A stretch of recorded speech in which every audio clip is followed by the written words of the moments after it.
Australia को पाकिस्तान से बिल्कुल भी एक्सपेक्ट नहीं था। सब यही सोच रहे थे कि जो मैच जो है ये ऑस्ट्रेलिया के लिए बहुत इजी होगा इन कंडीशंस में।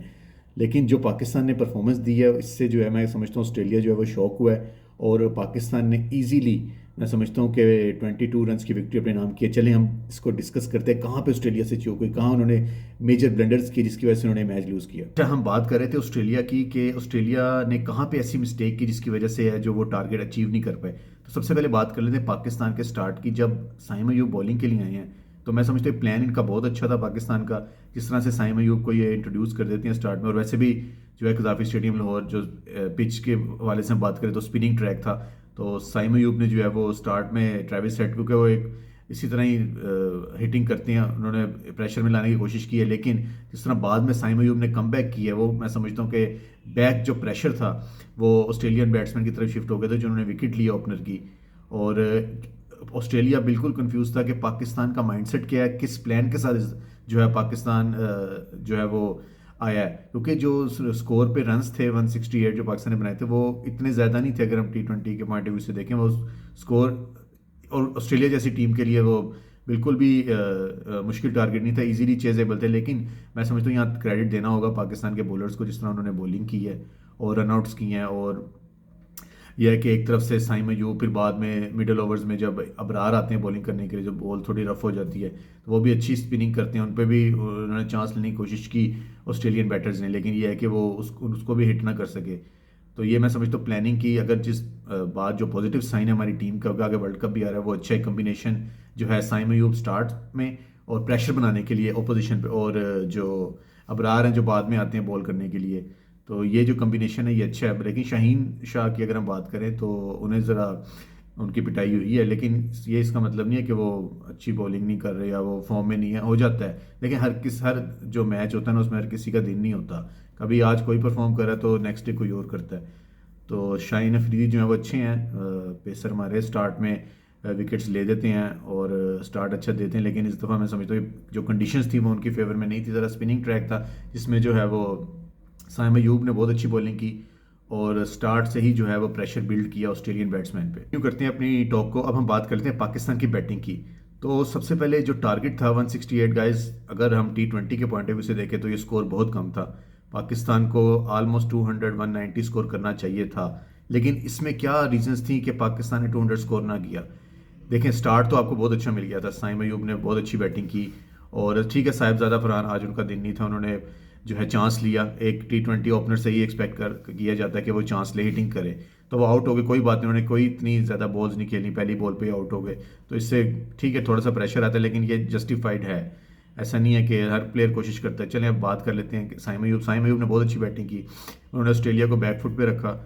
और जिस अंदाज में वो खेलते हैं और जो उनकी शॉट है जो बहुत फेमस हो रही है आज सोशल मीडिया पे, नो लुक शॉट, वो सिक्स, बहुत मैं समझता हूँ बहुत एक्साइटमेंट थी उस सिक्स में, क्राउड ने बहुत इंजॉय किया था उसको।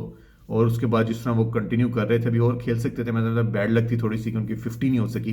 लेकिन इंशाल्लाह वो नेक्स्ट मैच में कम बैक करेंगे। तो जो सबसे वीक पॉइंट था ना हमारी बैटिंग का, जो मैं आज आपसे डिस्कस करना चाहता हूँ, वो ये था कि फ़खर ज़मान गाइस ऐसा लग रहा था कि वो बैटिंग ही भूल गए हैं, आउट ऑफ टच, बिल्कुल ऑफ कलर लग रहे थे। जो उनका एक इंटेंट होता है अपोजिशन पे, एक प्रेशर होता है, वो मुझे बिल्कुल भी नज़र नहीं आया। एक मैं समझता हूँ ये एक अलार्मिंग सिचुएशन, एक अलार्मिंग साइन है पाकिस्तान टीम के लिए कि फ़खर को हुआ क्या। वो तो जिस तरह एक इनिंग्स खेलते हैं ज़बरदस्त, वो सबको ही पता है।